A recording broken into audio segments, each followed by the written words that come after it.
Karma is being delivered express.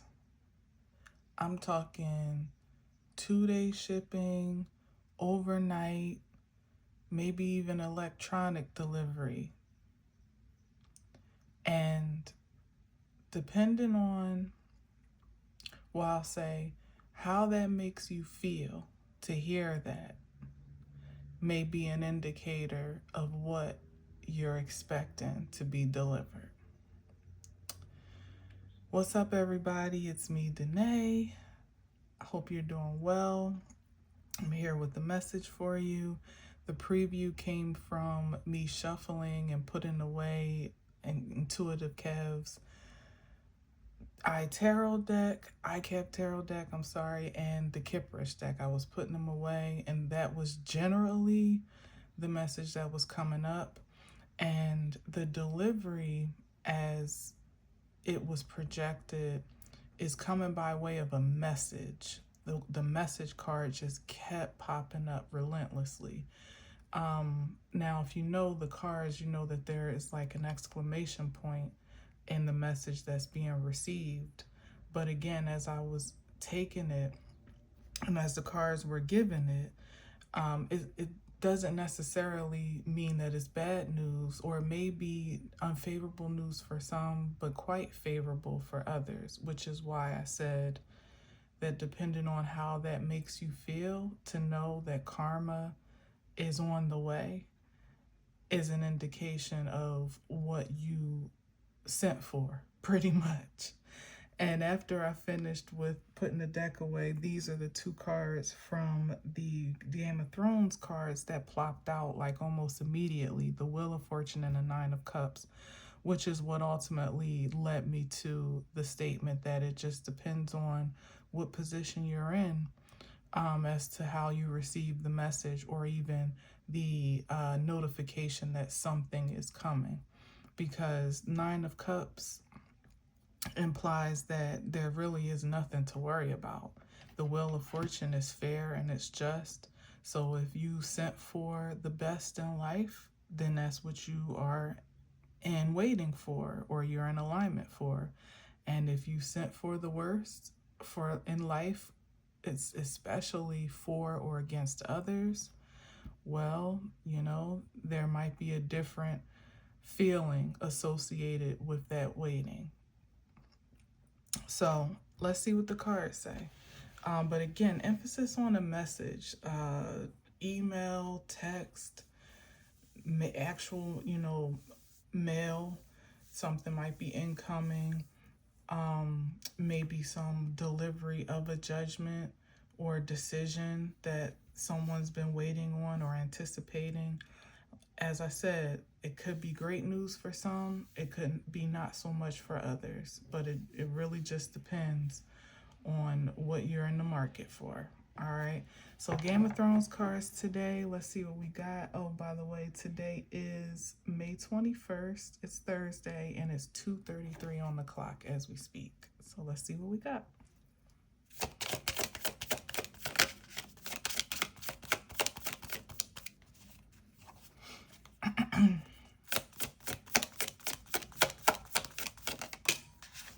Interesting. Temperance. Samwell again. This is Samwell and Nine of Cups. And that's the other thing that I was picking up, particularly those that are finding themselves in alignment with their purpose, their calling. They've been in pursuit or devoted to their calling, their divine design as they perceive it to be, as they feel led to pursue it. That's really a cause for security here. I heard a message today. Frankie, I always forget the name of her channel, but she kept saying in this message that, and it was a Sagittarius message, so Wheel of Fortune is here, and Temperance, by God. She kept saying that it's not a matter of if, it's a matter of when. So it's like those that are in the highest vibration of this anticipation are going about life you know, more or less without a care in the world except for what they are feeling drawn to devote themselves to. Maybe spiritually, maybe just interpersonally, maybe professionally, definitely creatively, in all regards. Like, what is it that you're um investing your energy into to bring to life or to perpetuate, is really not a cause for alarm or even anxiety for those that are operating in that frequency, because really your drive is not attached to your determination, your will is not attached to something shiny, at the end, or some grand prize or reward for your efforts, or a gold star, or a pat on the back, or a job well done, or even for anybody to know or see you. It's about a personal fulfillment that is more satisfying and gratifying than anything that you could get on the outside. So, a package or a notification of a delivery of something even greater is just, added value. It's just sweetening the pot. It's just, adding on to what you've already cultivated for yourself. That's the energy of magnetism for good fortune and good favor. But for those that haven't been able to find a satisfaction with themselves, let alone with their circumstances, their situation, there's been no pursuit really of balance for the greater good, to enhance self for, for self's sake, honestly, or on the opposite end, there's been a determination to advance self, um, on account of someone else's demise or downfall, or at the expense of others unjustifiably, then it would cause a bit of worry and anxiety and concern. That was another card that was popping up. Concern that things may not be going in your favor, and that what is undoubtedly on the way, because once you um accept or green light that delivery, it's really hard to cancel it, especially when it's already in transit.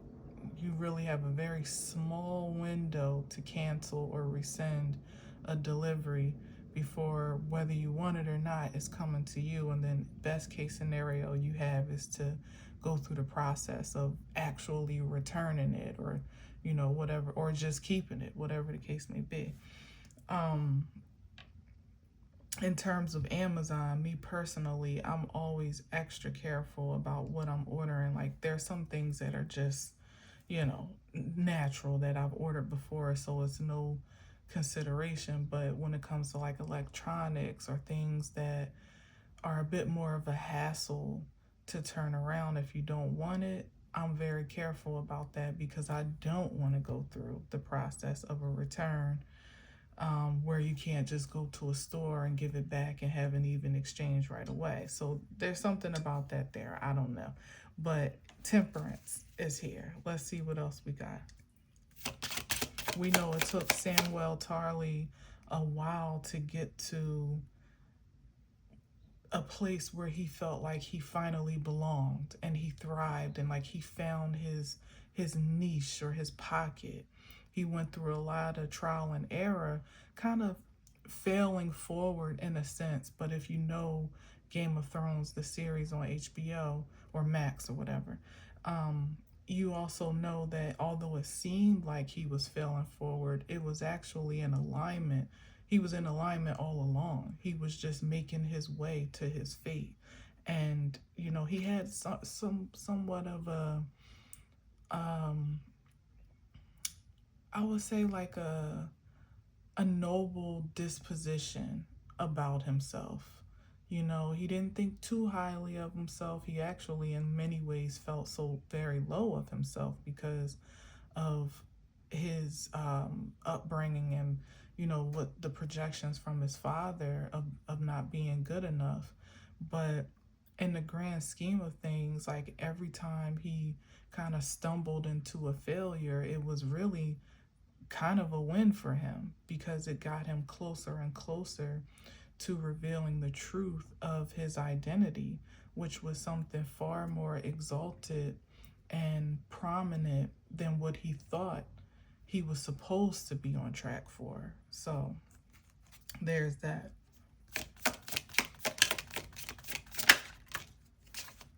Four of Swords. Oh, these are the, this is the Silent Sisters. I guess this is just a general ceremony because I don't think this is anybody in particular. But this is, you know, them going through pretty much like the,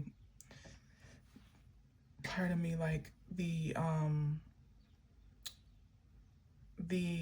funeral preparation, like how you would send a body to the funeral home and they would prepare it, embalm it and all that for the service, whatever it is. This is what they did, and this is what's being done in this picture, where it's like a preparation for transit. Well, yeah, I guess it is a preparation, at least for the ceremony of transition.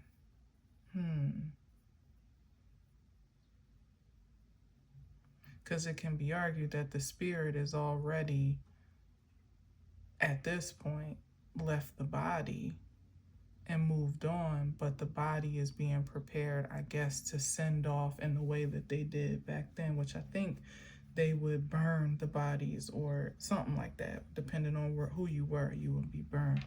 So let me get into this for a second, because there's something ceremonial here, and then with the Temperance, it's definitely very spiritual. And then there's, you know, I can't help, you know, at first glance I was seeing, which there is a card like that in here, so I know this isn't that. But at first glance I was seeing like the time when John was on the table when he was actually resurrected. So there's something here about that where,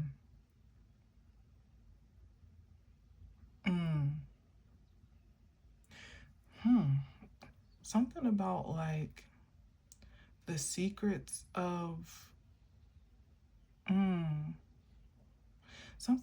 this feels kind of like sideline, but something about the secrets of life or life and death are being revealed through someone's natural transition, or have been revealed through someone's natural transition. As I'm bringing up John and resurrection, he came back from the afterlife. He was gone, cold, you know, and made a complete resurrection and revival back to his vessel.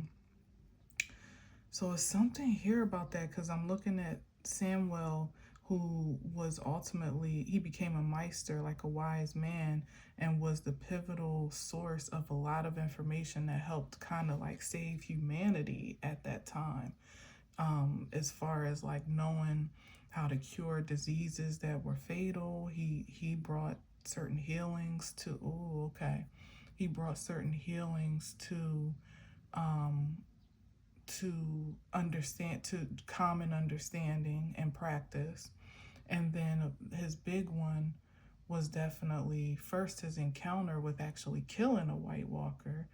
That was one thing. He had a first-hand encounter with the enemy of humanity, which one could argue, as we've been conditioned to believe, is death to some degree. Whether it truly is in the spirit, probably not so much, but here it is. This is what's being unveiled. And then ultimately he figured out that the weapon against the army of the dead was dragon glass, which was obsidian. All of that is very deep, you know. So it's something about the mysticism of life, the mystical secrets, here it is, of life, that have been transmitted to a faithful few by way of their experiences, and have been entrusted to those faithful few, again, to either put in practice, to disseminate with discernment, or just to live, to activate in their everyday waking life. And it's something about that disclosure of wisdom and truth, perhaps of which has not never been known um, on a massive scale, that is resurrective, perhaps in a mental and psychological capacity, than it is physical or actual, but maybe that too. I'm kind of pulling back from that a little bit because it seems so mystical and fantastical. But I think that that's the point. It's like things that were thought to be folklore or fantasy, just, oh, I don't think I turned my flash on, did I? Oh yeah, I did. Okay. Folklore or fantasy or um fairy tale are actually being revealed, or even like something of a different age, a different era, a different time, um that couldn't be proven. I'm getting like the resurrection of Christ, right? That happened so long ago and um was documented or recorded in such a way that it leaves room for doubt, given the Bible was interpreted and tampered with, and things were extracted and so on and so forth. It kind of shines a bit of a shadow of doubt upon whether or not that could even be possible at that time, let alone in this time, or if it's all symbolic or what, you know what I mean? Like, what is the truth of it all? Is questionable, and I say that respectfully because we weren't there, consciously. Maybe some of us were and, have incarnated since then, but having not had been a first-hand witness to this account, and even as is documented in the Bible, there were only a few that actually witnessed Jesus in a resurrected form. So there's that, Mary being the first. And so with so much room for doubt, it would be hard to be able to transmit that truth to a modern time where there's been even more of a heap of suspicion and doubt for mystical and fantastical things, intentionally so, masked by just everyday insecurities and false projections that wouldn't even allow you to conceive that someone could be brought to life or come back from the dead, or even incarnate from another time with the same consciousness in the same body or in a different vessel or whatever, So anyway, something deep, I think, is being transmitted, and maybe that is somewhat of a fate, of a fortune and a favor to those that are in alignment, like I said, are entrusted to receive such a transmission of truth, because they'll know what to do with it. Those that haven't proven themselves to be trustworthy, like these sisters, the silent sisters, they were like the nuns. They had already demonstrated a devotion to the spiritual practices of this fantastical era as it is. They were ordained, they were appointed, they were anointed for their positions, and they were bound by oath and devotion. Not everybody could handle the dead, so not just all the same, not everybody can handle the secrets of life and death, because those that may be shaken by the ideal of any type of karmic delivery, were probably ones that were most irresponsible, at least with their human power and ability. So they would be the last to be entrusted with anything supernatural, because they would most likely use that information or privilege, that intel, to do something nefarious or unjustified, unrighteous, I'll say, out of alignment with what the divine intended it to be asserted for.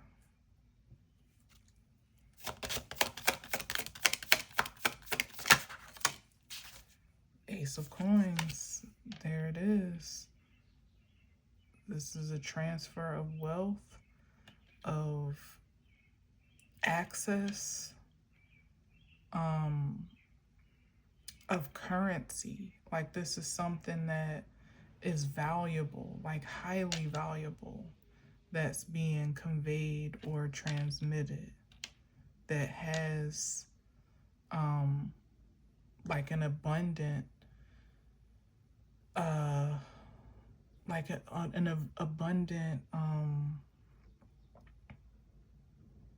I'll say this, an unlimited, I would say, purchasing power. Meaning it could even be the knowledge, it could be the enlightenment, the intel, the access, the knowing, the esteem that someone has grown into. I'm finding it hard to express what I mean with this Ace of Coins, but it's like,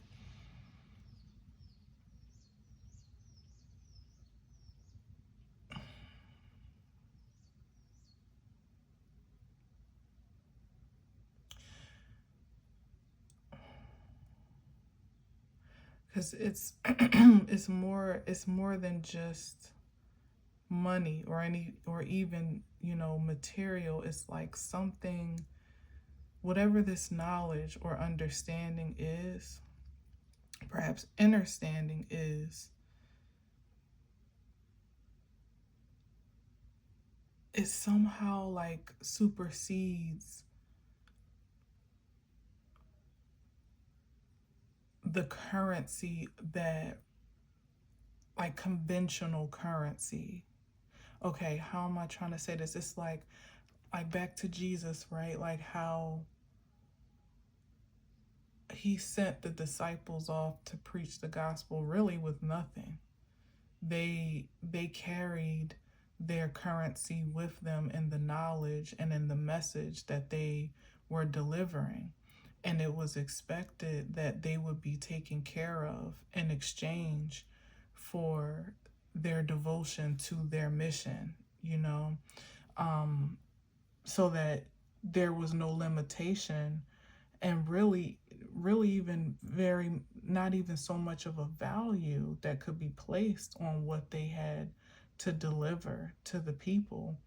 But one thing about it was that they wouldn't be hungry, or they wouldn't be destitute. They wouldn't be without refuge or resource, even though they didn't have money, if this is making sense.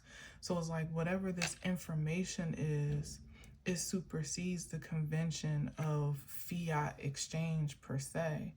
Like, it's so much more valuable than that. And it probably has the, it is so valuable that in this modern world, it probably does attract some type of monetary return or reward, for sure. And it can be monetized in a physical sense or material sense, but it's like so valuable that it can't even be contained to that.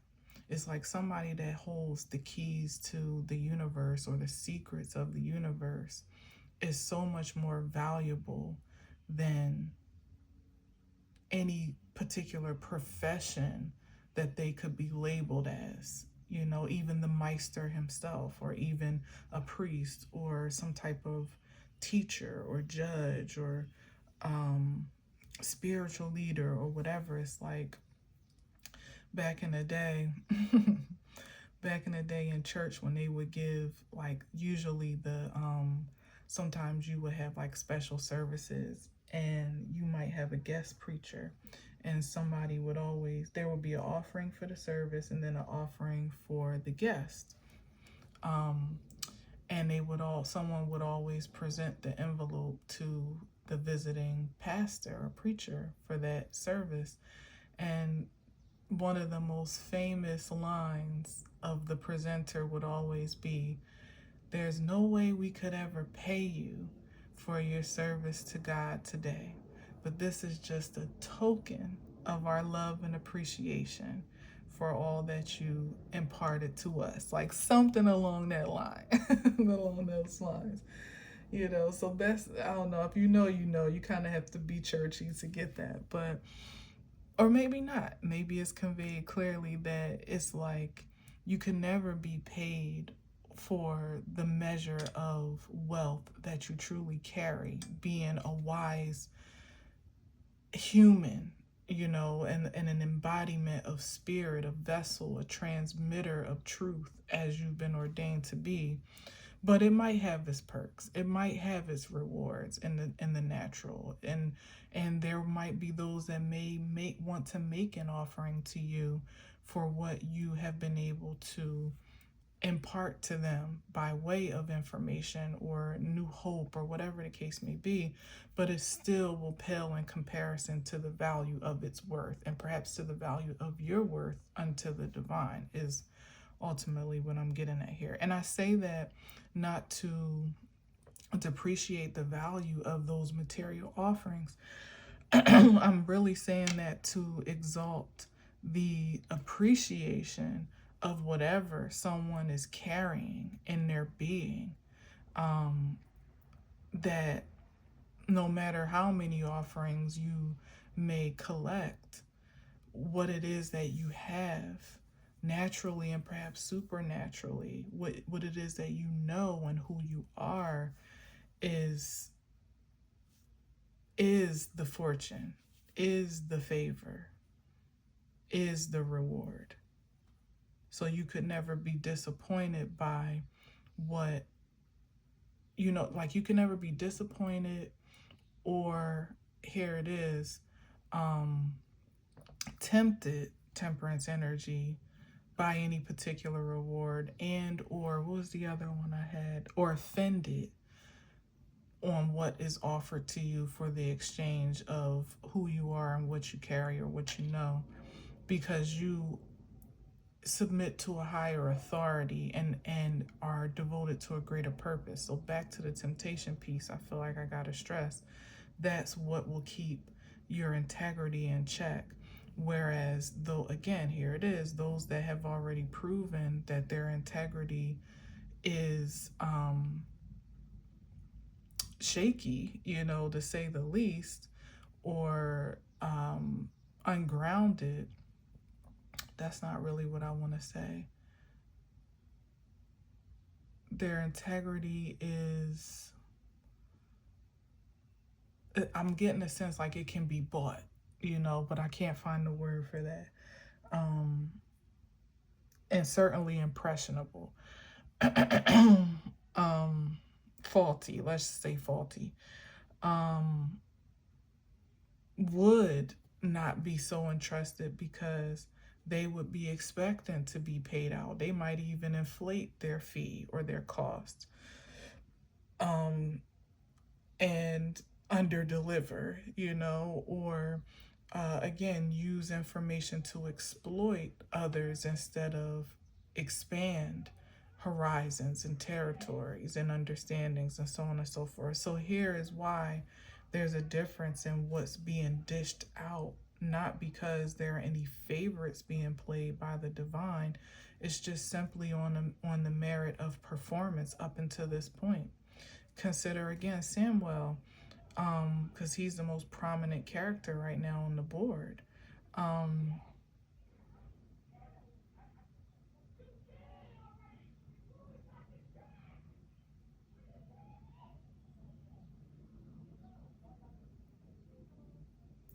or somebody arguing. Anyway, I'm sorry, that was distracting.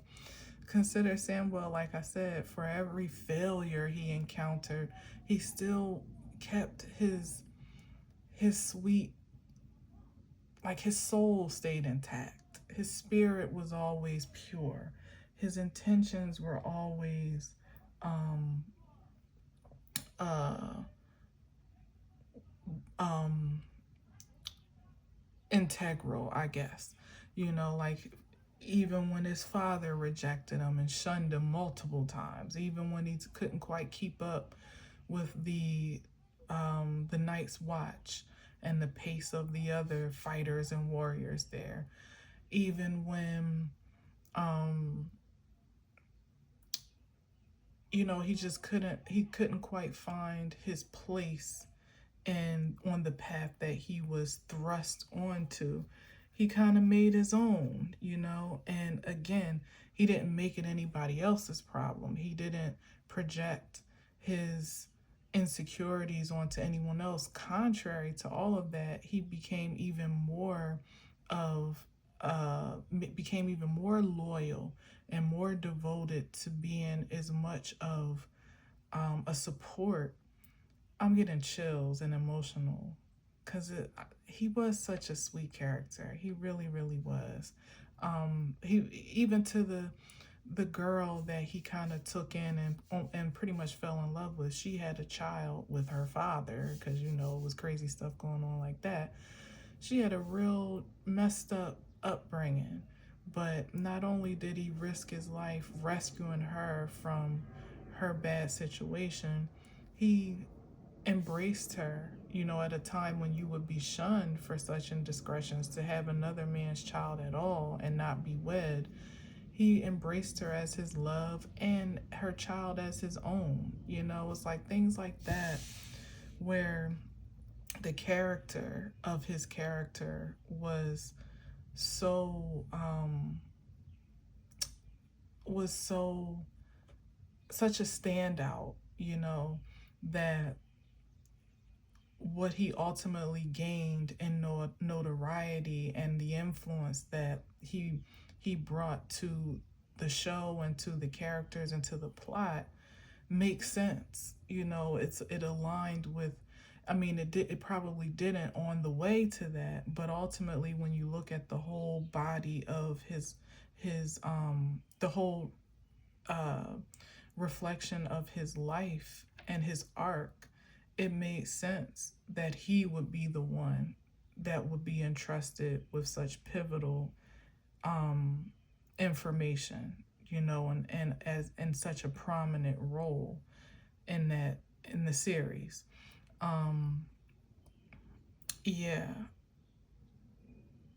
yeah. Let me move on because I think I said enough. But yeah, Two of Coins. Like, yeah, he knew how to manage. And it really is about being able to manage the best of times and the worst of times. This says a Lannister always pays his debts, and that was, of course, the motto of the prominent family, the Lannisters, which they paid their debts materially, but they created some energetically in many ways, or deficits for others in many ways, or deficiencies, whatever the case may be. I guess both.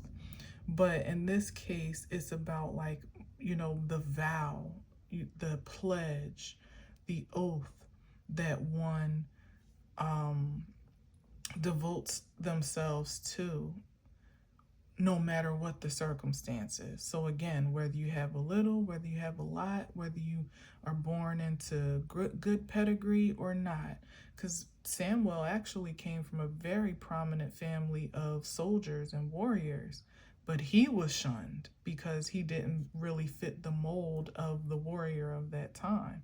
He was a little bit timid. He liked to be more up under his mom. He was, you could say, was much more in tune with his feminine nature, which made sense for what he became.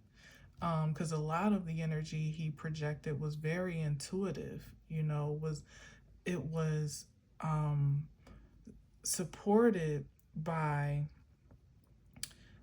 his actual studies and his observations and his experiences, but he was very much so a guided character throughout the series, intuitively and instinctively, to certain things that others didn't have the courage and the bravery to to what do you call it, to explore. you know that was like the innocence of his character, that you kind of almost have to be in nature in order for the divine to impart certain things to you that are contrary to your societal conditioning. Those that are kind of hardened by the conventions of society are usually not so open to being guided to realms and realities that exist outside of it. They only know one way to go about success or making money or getting ahead of the game, or exalting yourself to prominence. And it's the way of the world, which in many ways is misleading, and misguiding. So anyway, the Two of Coins is definitely, again, a confirmation of the oath that someone would take to maintain integrity, where it's sometimes a balance of resources even. But instead of you doing something strange for change, whether it hurts somebody else or just hurts you, you just figure out a way to make it happen. You wouldn't resort to, this is very practical, but it's a practical demonstration of someone's character, in the most pressure infused situations, such as resources and provisions, where you could be in a bind, Nate, and choose to like do something, again, strange for change, like she did in the movie Set It Off, when she was in a bind that she ultimately ended up regretting. And then ultimately that spiraled into more risks that would be willing to be taken, and gambles on your life, on your your your liberty, just to suit an immediate need or to satisfy a pressing void. But someone that is devoted to their integrity, no matter what the cost, might go without, if it means still keeping your spirit intact.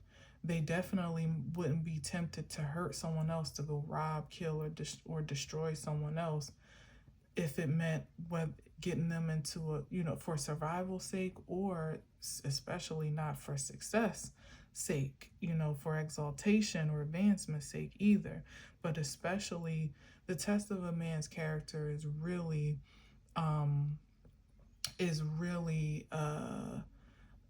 what's the right word, evident when your back is up against the wall, because that's the moment in time where you would justify doing the unthinkable just for survival's sake.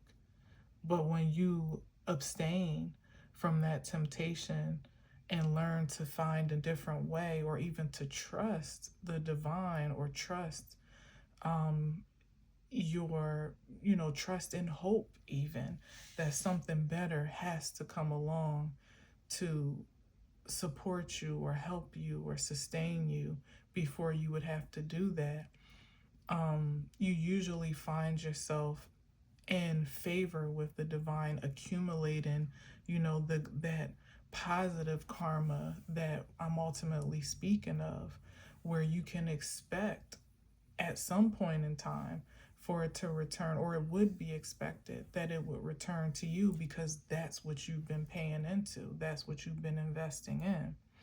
And again, not for the sake of the return, but for the devotion itself. Even when there is no guarantee of a reward, even when there's no guarantee of salvation, it still matters more to you to keep your spirit intact, than your honor, your honesty,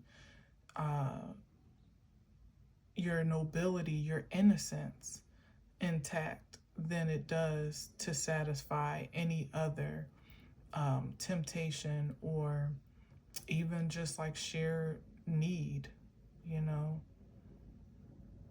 a justifiable need. So anyway, all right, let's keep going because I'm already at 40, damn it. So, but you know how these cards get me, so I think I'm doing okay. I'm doing all right today. Traitor. Eek. That's that 10 of Swords. I feel like this is the opposite side of what I'm talking about. Like when you betray yourself and you might even betray others. Of course, we know this is the infamous assassination scene scene of assassination of Jon Snow, where his own brotherhood lured him into a trap and stabbed him in the back, literally, but this is an ending of sorts, of betrayal, of bad endings. This is the closure that comes before the delivery of karma. And those that participated in that betrayal, they met their fate when Jon returned, which of course they never anticipated. They didn't anticipate that Jon would be resurrected. But oh boy, when he did return, justice was served. Indeed. Even down to the youngest, he was like a boy, like 12, 13 years old. I forget if they actually said his age, but he had a hand in putting a knife in Jon's back too. Actually, I think he stabbed him in the front, like in the heart, because he was so overcome with rage and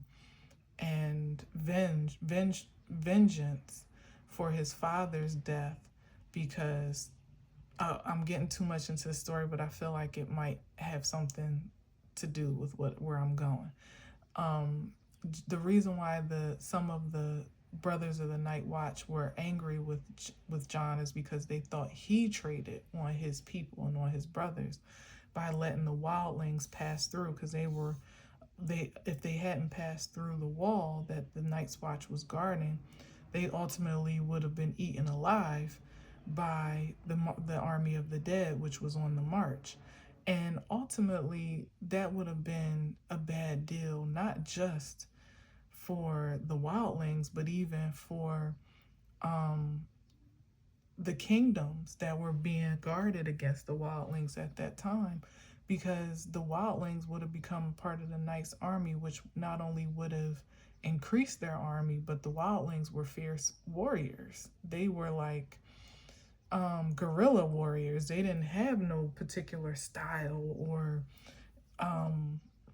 rules to engagement, so to have that energy against you, it was really a matter of, it was just a wise move as a leader. He did have an affinity for the wildlings because he spent time with them, but it also was a diplomatic move on the part of the kingdoms, because it was better for them to be with them, living, fighting alongside of them, than fighting against them as zombies for the most part. So it just made sense. But the people that were insistent to be that were so contrary, the brothers that were so contrary, had jaded perspectives. They were of the energies that wouldn't be entrusted with the fortune of even leadership holistically, because they didn't have the perception to make choices like that were beyond their emotional lens or their emotional scope of things, and their own personal what's the right word, like their own personal feelings, more or less, or how their own personal impact. They weren't able to see that big picture. So instead they killed one of their own, one of the best of their own. And as I said, I think I said this yesterday, like, the spirit will always rectify the unjustified. So in the case of the story, John was resurrected because it really wasn't his time to go. He had really done nothing to be assassinated in that way. It was just poor-minded men that took it upon themselves to do God's work, and they were out of order. And so when he came back to life, the there was no forgiveness for their crimes. They had to meet the justice that, the karma, ultimately, here it is, that they had attracted to themselves by way of the action that they took out of alignment. It was just only fair. It was only balanced.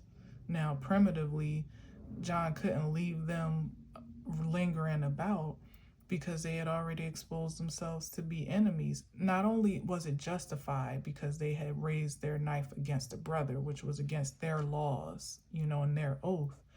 They were supposed to be protecting one another and protecting the realm. So it was justified. It wasn't just an emotional response that John was acting out, the sentence that was carried out. But at the same time, it also was wise because you wouldn't want a proven enemy of yours in such close proximity, or even just still breathing alive, to resurrect another plan to to finish the job again. So it's just, so anyway, it's the end of all that. Like I said, karma is en route, is being delivered, and it's coming more swiftly than folks probably on either side of the scale. It's being delivered more accelerated and more in a more expedited form than what may have been anticipated, or in ways that weren't expected at all, is what I'm getting. And for some, it's going to be quite it's going to incite some quite drastic, at the very least, endings, but maybe even some troubling, some devastating, that's the word I'm trying to get to, devastating endings, which is the cause for anxiety and alarm. And for others, as it is, as I said with John, it may be a sense of relief to know that the energies that, like the night of the dead, was finally taken out. It brings a sense of relief to know that your arch enemy has finally been laid to rest. And in some cases, enemies have been laid to rest, or incapacitated in a way that they can no longer cause harm.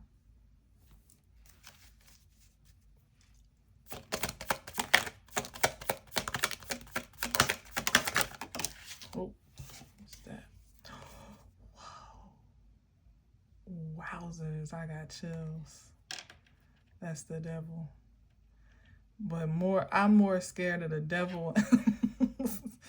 Well, not scared, obviously not, but more alarmed by the devil in this deck than any other deck, because there's an energy attached to this devil. He was a predator of the most diabolical sorts in in the series. Let me get some water, sorry.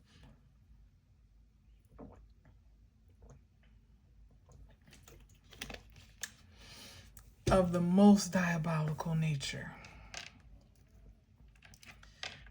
I mean, his source of pleasure was pain that he could cause to others. Kind of similar, that was a word that came up when I was listening back to the message yesterday. Check it out, because it was pretty good. I mean, it wasn't good, but it was kind of good. It was interesting. Predator was the word that I kept hearing that I don't think I ever said in the message. I said a lot of things around that word, but I never said that word. And that's what it was given, like somebody that literally like stalks and studies their victims, their targets. Like there's a movie on, damn, I think it's Netflix. It might be Netflix or Prime. It feels more like a Netflix vibe, called Apex. And I watched that, and it gives that type of energy where the guy on at first was the most unsuspecting villain.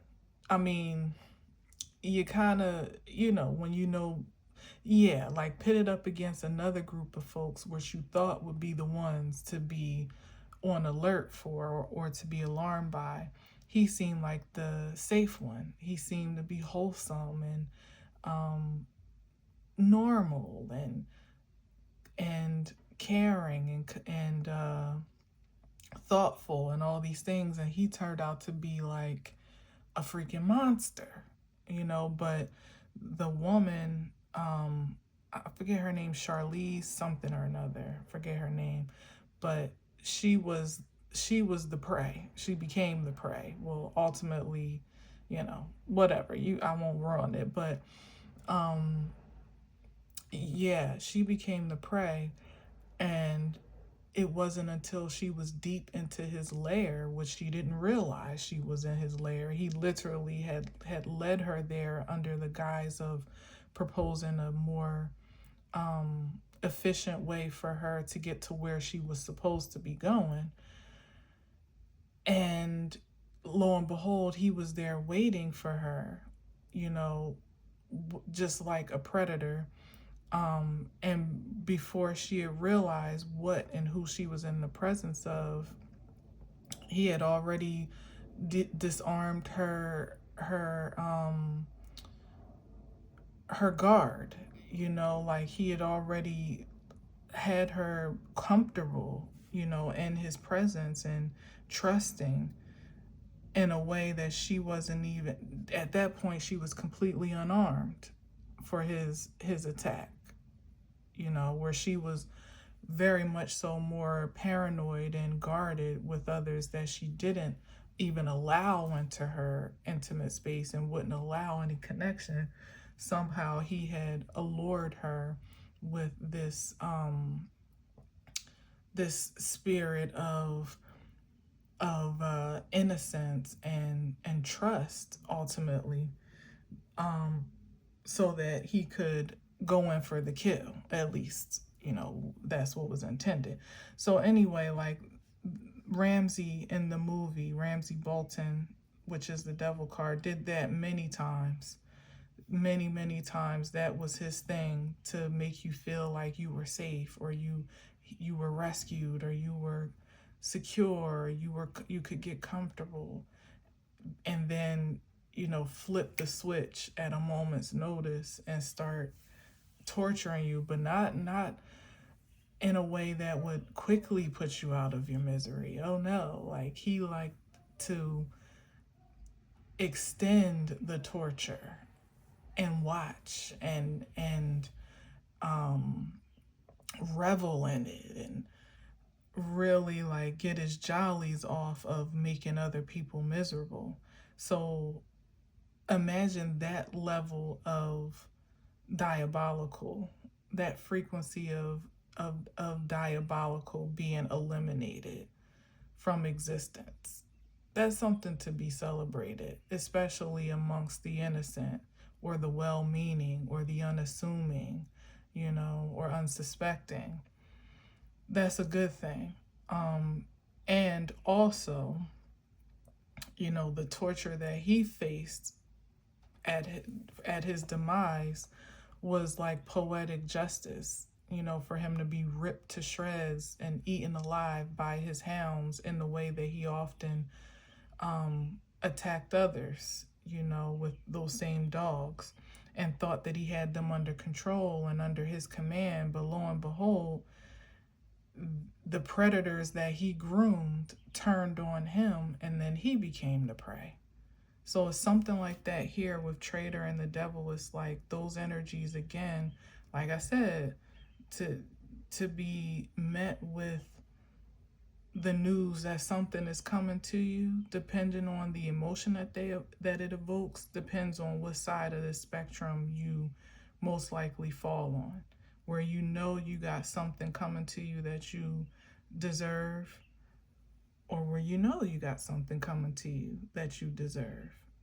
It can only be good things because you've only been aspiring to the best within your capacity and ability.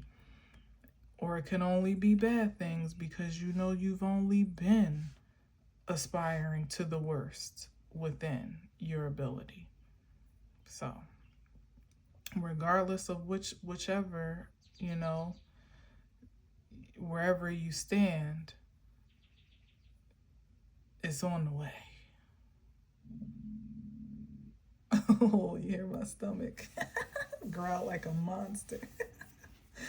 Yeah, even the worst of their kind, of its kind of evil and wickedness, still has hell to pay. Whether they thought they were invincible or not, there still is hell to pay for all the hell that they've incited onto others. And for those, it's literally opposite. This is amazing. Temperance and the devil on two opposite ends.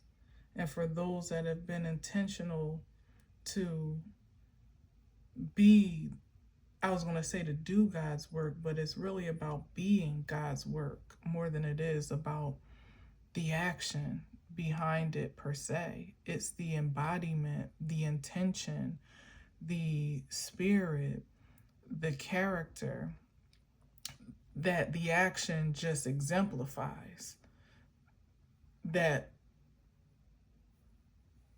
is in alignment for an exaltation.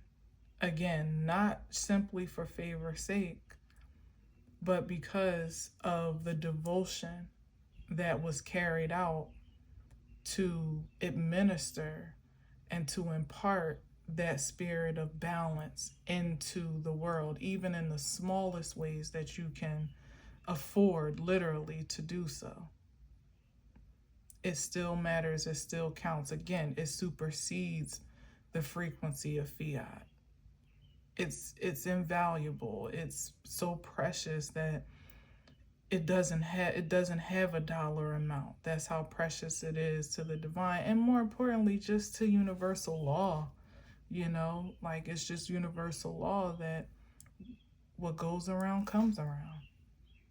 So if those that felt that it was more gratifying to act in a dark, an exclusively dark sense, they got their gratification immediately and up front, just even by the satisfaction of their temptations fulfilled.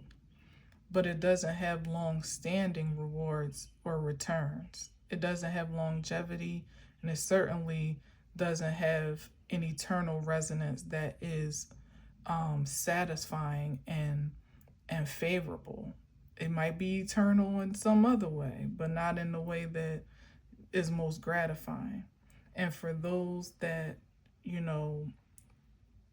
gave the best of themselves when there wasn't much, to offer, but they saw the value in their intentions beyond their, even in the face of sacrifice, or even in the midst of despair, in the face of despair, there's just value for that gets to be repaid and returned immeasurably. And it is, in the era that we are in, perhaps always, for sure. Like, it may not have had an immediate return for that investment, but it certainly does have an eternal one in this life and any one after. Yep. But I'm getting that people are going to see their karmic rewards, whatever they may be. It's not just here, it's not a here ever after, it's a here and now.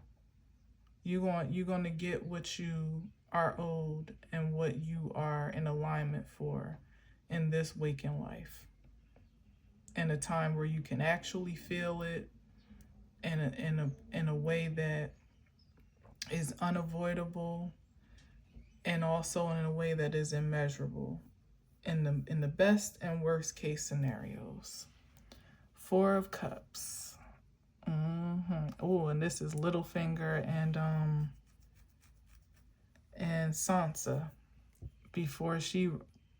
I think this is when they got back to Winterfell, so she might have started to be keen on who he really was. But at some time, when he was offering her this cup, she didn't know that he was actually an enemy.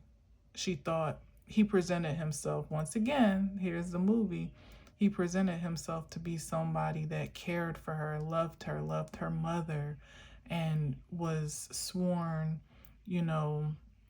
by his own self-acclaimed oath to secure her safety. When he actually did quite the opposite. When it suited him best to betray her, he did. Sold her out to none else but the devil. Literally sold her soul sold her vessel, because her soul also remained intact, but sold her vessel to the devil.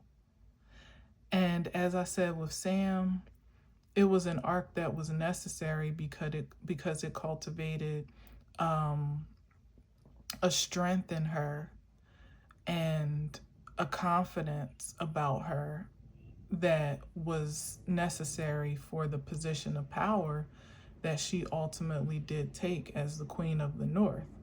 But it was a treacherous path to get there, and someone that was supposed to be a trusted source, was the one who activated it all. Yep. And the Hermit, which is Bran, who we also know had his own path too. But here it is, and that's why I know this is something so much deeper of a transmission than it just being like common knowledge or information, or even just wisdom by experience per se, because we know that Bran was the Raven, the three-eyed Raven, which was a character of great intuition. Like, he held the secret, literally held, oh my gosh, this is crazy, literally held the secrets of their world from the past, the present, and the future.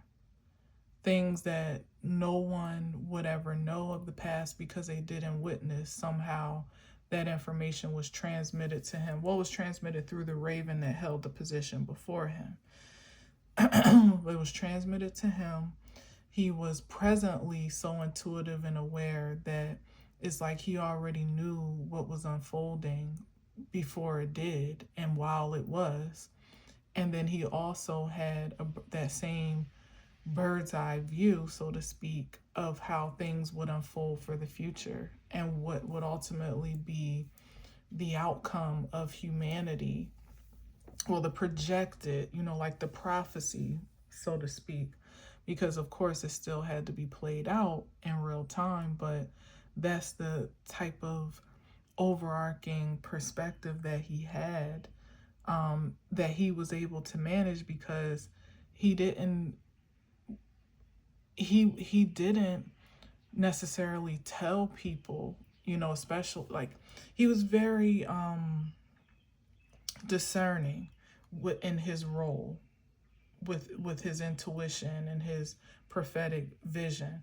So he knew who to tell what at what particular time. He knew what information to disclose when it was necessary and when it wasn't. And even like sometimes even when you can see ahead of certain events, it doesn't mean that you should necessarily disclose that information, because it might not be time for others to know, or you might kind of get in the way of fate being carried out and fate plan destiny, being fulfilled naturally if you interfere, but only a trusted soul would know how to manage that pressure of knowing all, seeing, like omnipotence more or less, and omniscience as well. Like you're omnipotent because of your omniscience, where you can literally see the whole scope, past, present, and future. But you have a deep responsibility to protect it, and also a deep responsibility to discern when to release it. Not everybody can do that. Not everybody would want to do that. You would have some that would have that level of privilege, and what's the right word, like be privy to such information, and again they would use it against others. If you know somebody's future, you could damn sure interfere with it if you wanted to. If you have certain secrets of the past, you could absolutely exploit that for, primal reasons or carnal reasons, and even monetary reasons that are completely unholy and unrighteous from why you were given the privilege of the information in the first place. So it's like the nobility of certain individuals was proven maybe lifetimes ago, or lifetimes ongoing up until this point. And now it seems as though the return and reward for that devotion, for that integrity, for the consecration of that oath to the divine design of life in ways that were known and unknown, that's being rewarded. And it seems as though it's being expedited, like I said, 2-day overnight electronic delivery, but really it's all in divine timing. And where it seems as though it could be happening overnight, or in a way that is so unexpected, or was off the radar, is really a matter of perhaps lifetimes or long times that persons have been committed to the most creative levels of consciousness. And, here it is, the return on those investments on either side. So it will be of no surprise, really, it's not really a surprise element to this per se, but I think the magnitude of the disclosure or the disbursement or whatever it is that we're talking about here is what will be astounding. Because if it's information, if it's wisdom, if it's truth, it's beyond anything that has been known or transmitted in this breath of life. And if it's consequence and retribution, what's the right word?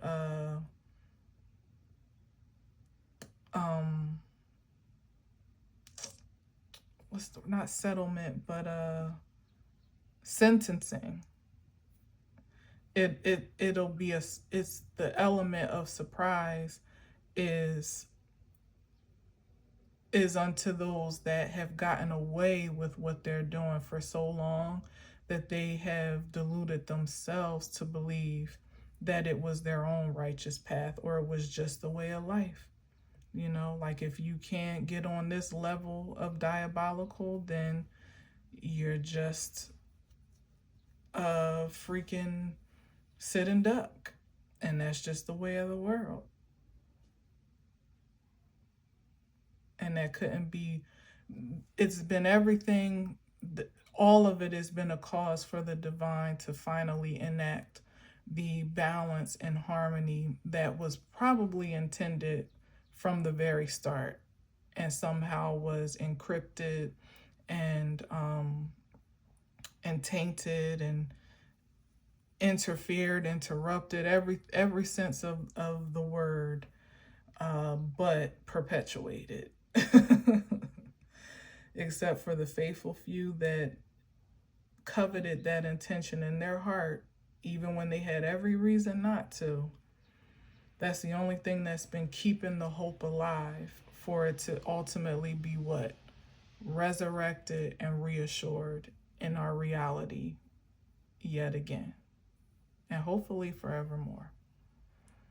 All right, so this feels deeper than even what I've been able to touch, but I feel like it's just, this is what it is for now. All right, or what I feel guided to say out loud. I think I've said enough, hopefully for your liking.